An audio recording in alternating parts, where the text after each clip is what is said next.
8:10, ¿cómo estás, Arturo? Muy bien, Saldívar, sí, buenos días. Manuel, muy buenos Buen día. días. Te soy honesto, me saltó mucho leerte esta mañana en Milenio usando el término golpe de estado técnico, Sí, que nosotros lo hemos cuestionado como concepto, ¿no? Como conceptos de análisis, cuando dije, es que son técnicas golpistas. ¿Quién va a dar un golpe en este momento? ¿Quién? ¿Y la oposición? Bueno, la oposición el busca... PRI, Alejandro Moreno Alito va a dar un golpe de estado técnico en este momento. La oposición y Sí. quienes acompañaron a la oposición disque de la sociedad civil, pues claramente que eso es lo que están buscando. Si nosotros vemos sus intervenciones en prensa, vemos sus artículos, vemos incluso lo que han manifestado quienes antes estuvieron en el INE, queda muy claro. ¿Por qué? Eso está muy bien, Arturo, Sí. y están en todo su derecho de pedir la segunda crucifixión de Cristo, si eso quisieran, Sí. ¿no? De ahí a que en este momento tengan fuerza Bueno, a ver. para algo vamos. y más para un golpe de estado técnico. ¿Qué se entiende por un golpe de estado técnico? En este caso, ¿por qué que esta eventualidad remota, pero que no hay que perder de vista, sería un golpe de estado en sentido técnico? Porque sería a través de criterios de un tribunal cambiar el sentido de la Constitución y los precedentes para alterar el resultado de la votación. ¿Y por qué lo digo en este sentido? Porque hay algunas cosas que hay que tomar en cuenta que me parece que se están perdiendo de vista, y yo lo digo hoy en mi artículo de Milenio. En primer lugar, hay que entender que todas las democracias en donde hay representación proporcional tienen sistemas electorales. Los sistemas electorales son fórmulas establecidas en el orden jurídico de los diferentes estados para establecer la manera en que se van a distribuir los votos en el Parlamento, sobre todo en el Congreso, en el Poder Legislativo, una vez pasada una elección. Y estas fórmulas rara vez coinciden de manera idéntica con el voto efectivamente obtenido, el porcentaje de votos, con el porcentaje en el Congreso o en el Poder Legislativo. Por ejemplo, recientemente en Reino Unido, el Partido Laboralista obtuvo el 34% de los votos. Con ese 34% va a tener el 64% del Parlamento, 30 puntos porcentuales más. Reino Unido. ¿Por qué? Porque así lo establecen sus reglas. Aquí en México hemos ensayado diferentes reglas a través del tiempo para la distribución de la representación proporcional.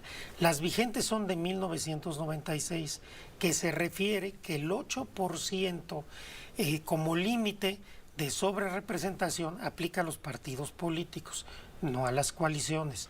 En 2000 y en 2007 se reforma la Constitución, se reforman coaliciones y se deja intocado. Y es lógico porque a los partidos no les convendría estar coaligados con otras reglas. Mi pregunta es la siguiente, y entiendo tu argumento, y además es un término que a nosotros, te lo digo, a nosotros nos lastima. Nosotros, por hacer las crónicas de lo que ocurría en los hospitales durante la pandemia, nos dijeron golpistas, nos acusaron, dijeron el sicariato mediático, es un intento de golpe blando. Se usa con una enorme facilidad este gobierno, ese término. Mi pregunta es, tú tienes una interpretación de cómo se debe calcular la representación proporcional. Hay otros, muy en especial el ex consejero Ciro Murayama, hoy Héctor Aguilar Camín, también en las mismas páginas de Milenio. Abrazo a los queridos Panchos González por la pluralidad, por los buenos debates que se dan en las páginas de Milenio, pero Héctor Aguilar, Ciro Murayama tienen otra interpretación de cómo se debe calcular. Yo digo, ¿cuál es el problema si el 23 de agosto, un día de agosto, fecha máxima, el INE, que es la autoridad, presentará ese cálculo, la autoridad? Y si hay una inconformidad, los inconformes podrán recurrir a la otra autoridad que tenemos, que es el Tribunal Electoral. ¿Dónde está el golpe de estado técnico, Arturo? A ver, yo cuando estoy usando en este momento, que además es la segunda vez que lo uso en esta mesa, golpe de estado técnico lo uso con mucha responsabilidad y entendiendo esto desde un punto de vista técnico, académico, conceptual. No lo estoy usando a la ligera, yo no le llamo golpe de Estado a cualquier cosa. Las interpretaciones distintas, sí, claro, después de que fueron apabullados en las elecciones, Sí. lo único que queda es tratar de presionar, y se está tratando de presionar, sobre todo al tribunal, para que cambie una interpretación. En 2018, Lorenzo Córdoba, Ciro Murayama, que estaban en el INE, cambiaron la regla. Y el Tribunal Electoral, a propósito de la distribución en el Estado de México, volvió a la regla de que la sobrerepresentación, el 8%, aplica a partidos, no a coaliciones. En 2021 el tribunal volvió a insistir en esta interpretación. Entonces, cada quien puede tener la interpretación que quiera. Perdón que te interrumpa, Sí. Arturo. Dice, están tratando de presionar. Sí. Están tratando de presionar con artículos en Milenio, Sí. con entrevistas en Grupo Sí. Fórmula y en otros. Y con Dices, otras está cosas, bien, pues, y con con otras qué- con qué cosas, otra cosa? con otras presiones que están haciendo a los magistrados específicamente. Por ejemplo,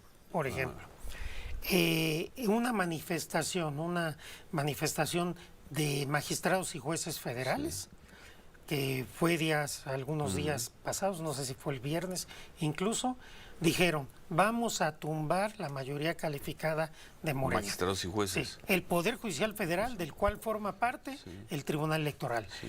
Hay Esa es otra analistas, cosa. pseudoprofesores, diciendo, vamos a presionar al Tribunal Electoral porque 3 magistrados serán los culpables de que... Entonces, sí hay esta Que intención. aguanten un poco la presión. Y la de van ese a tipo aguantar, de presión, la los van a aguantar, magistrados. ¿Cuál es pero el vale la problema? pena poner la luz Sí. en quienes quieren engañar a la opinión pública, diciendo que ¿Quiénes se tienen quiere una agandallar el interpretación, gobierno. Arturo? No, a ver, ¿Quiénes tienen una interpretación? No, Ellos no. podrán decir, Sí. de alguna manera lo dicen, que tu interpretación también es un engaño. A ver. no, mi a interpretación ver, no se engañó, en la que bueno. se ha aplicado desde Bueno, 96. ellos tienen también su ¿No? lectura y Qué hacen su casualidad, interpretación qué cosa y la es que cambia la expresan. interpretación. Héctor Aguilar Sí. Camín la expresa en las mismas páginas que tú Bueno, hoy. Héctor ¿no? Aguilar Camín ya perdió mucha autoridad moral. No. Vas a ver todo lo que ha dicho en los No últimos ante meses. nosotros, Esto no es una cosa de volvemos. aritmética.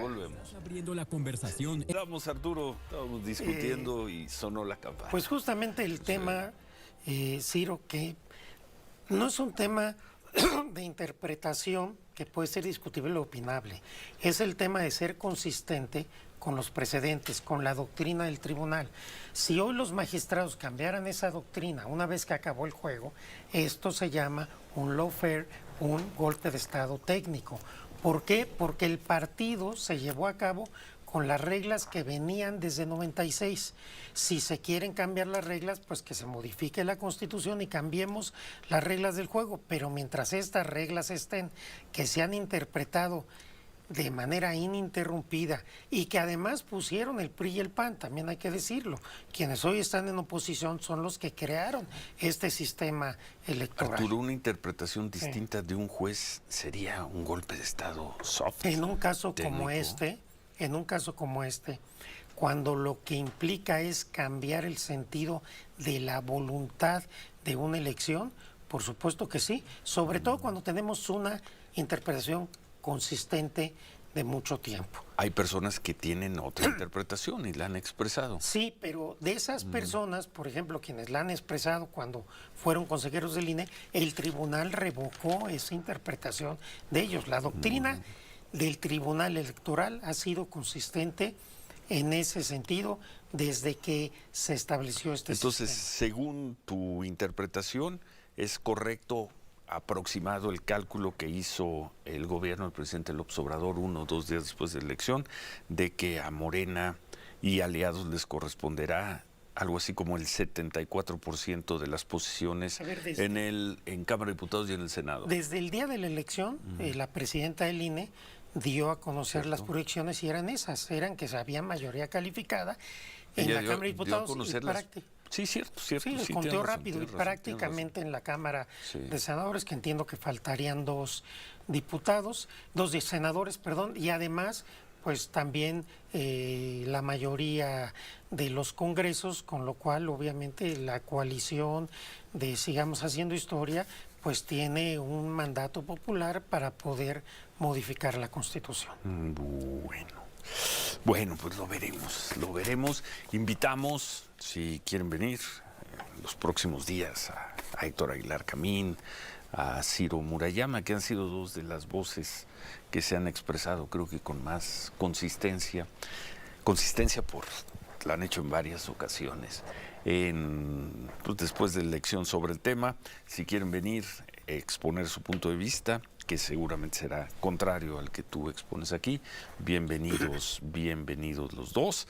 Tenemos instituciones, el INE, como dicen ustedes, los juristas, se pronunciará en algún día de agosto.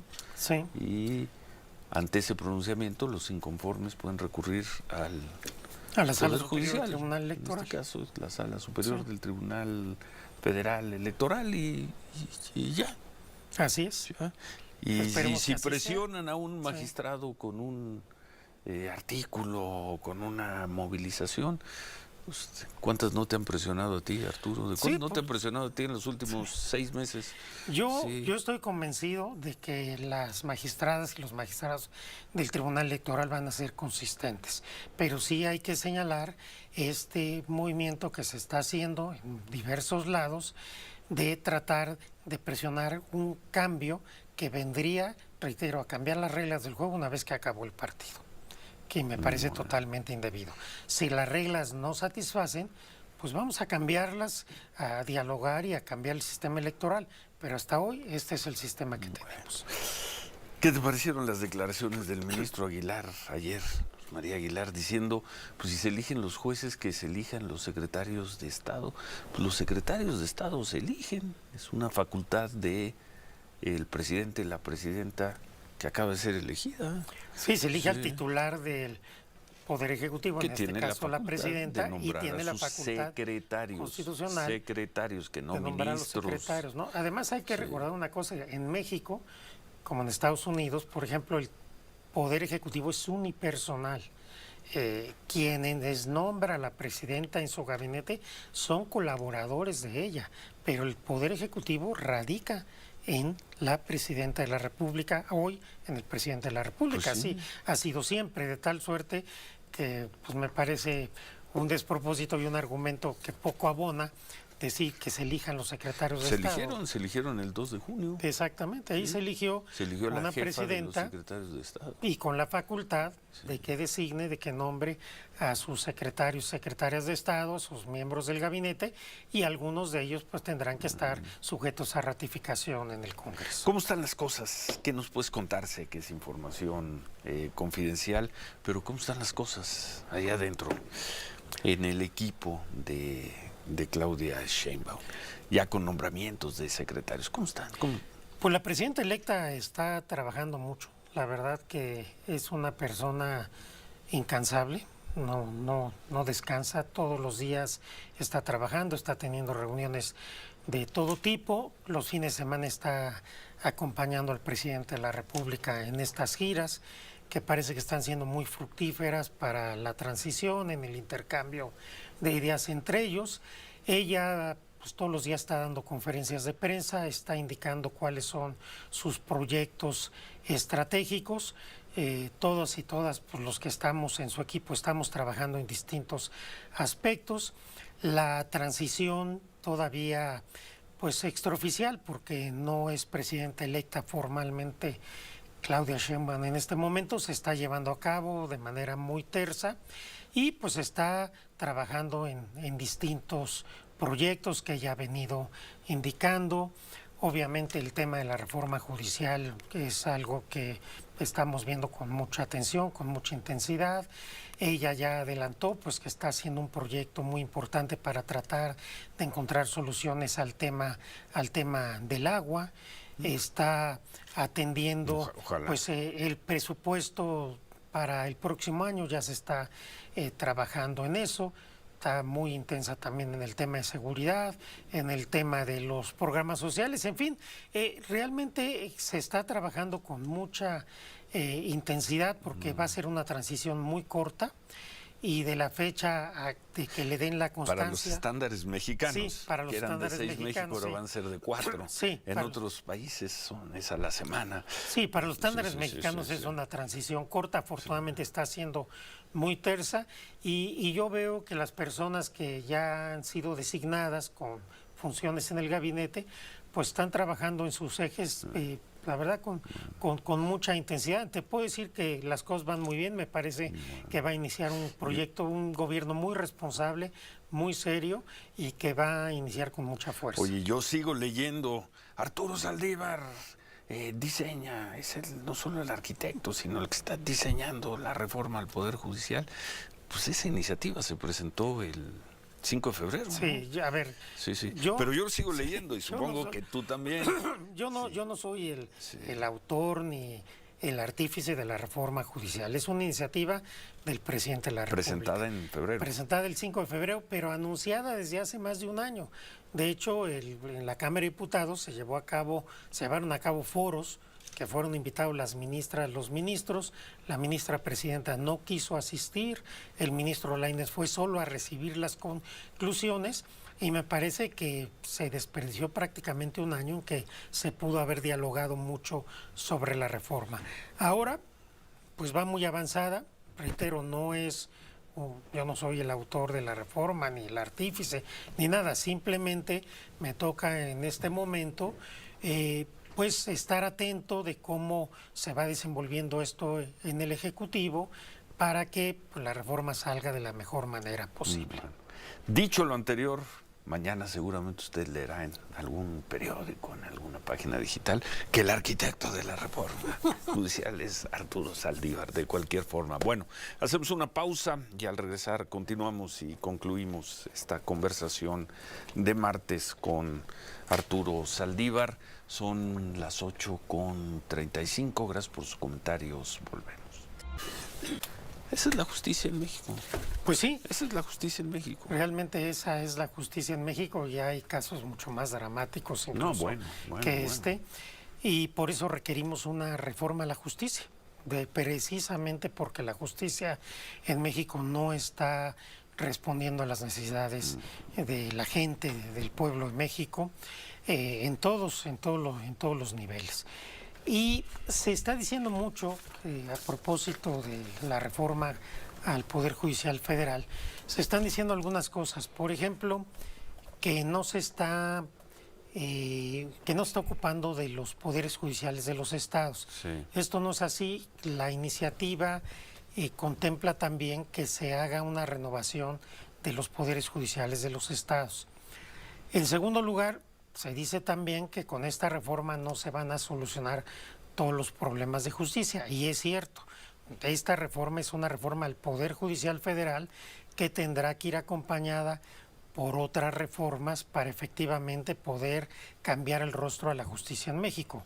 Reformando al Poder Judicial Federal no se reforma la calidad de la justicia de manera completa, pero sin reformar al Poder Judicial Federal no se puede reformar la justicia, es parte de un todo. ¿Qué va a pasar con los ministerios públicos, Arturo? ¿Qué va a pasar con las defensorías públicas? ¿Qué va a pasar con todo eso?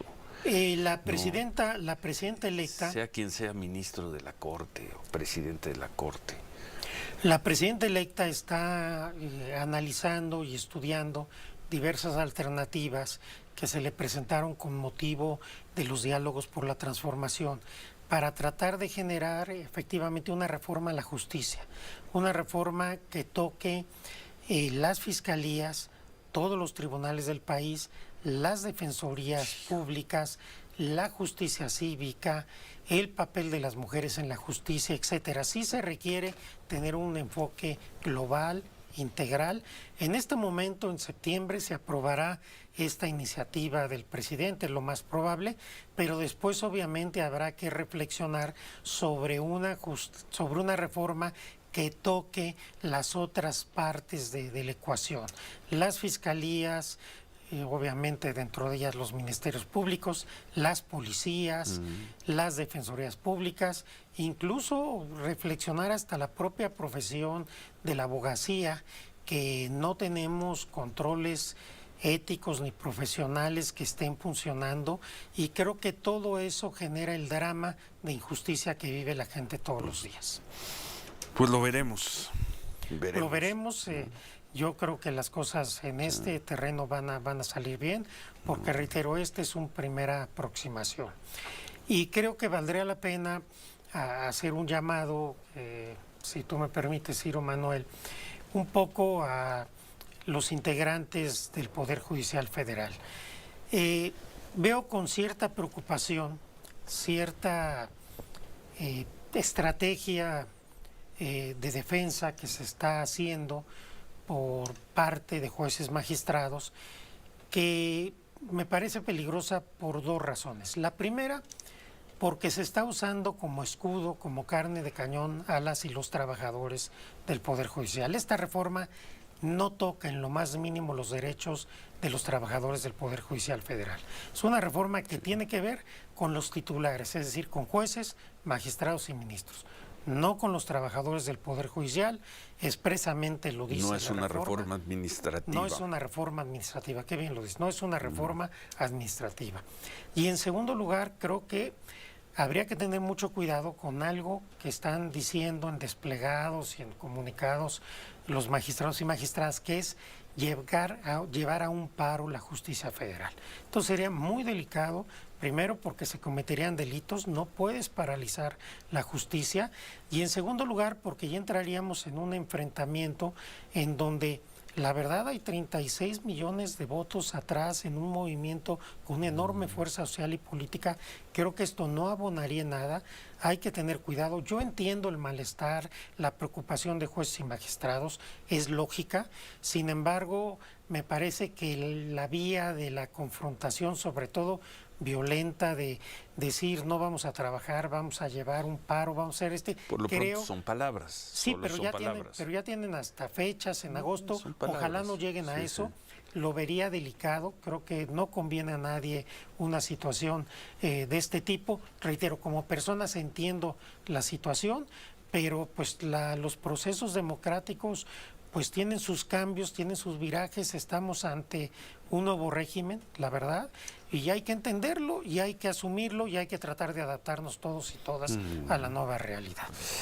Muchas gracias, Arturo. Al contrario, gracias Manuel. El martes. Gracias a Arturo Saldívar. Y está abierta la invitación por lo pronto, ¿no? A Héctor Aguilar Camín, abrazo, tengo una gran estima y yo lo sigo leyendo, al igual que te leo a ti, con mucho interés en Milenio.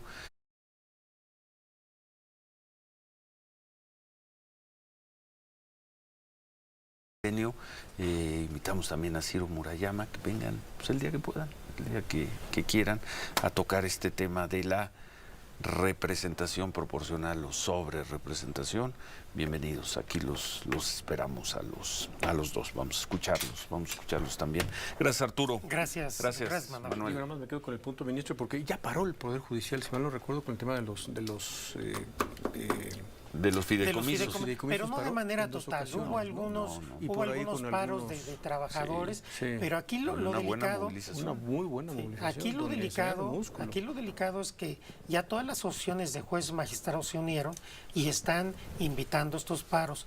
Pero lo delicado para mí, como se hizo en los fideicomisos, es que se está engañando a los trabajadores. Así como los fideicomisos no les afectaban, tampoco esta reforma les afecta. Y hay que decirlo con mucho énfasis. A los trabajadores no se les afecta con esta reforma judicial. Al contrario, se van a preservar todos sus derechos. No es una reforma administrativa ni laboral, como decía Ciro. Gracias, Arturo. Muchas gracias.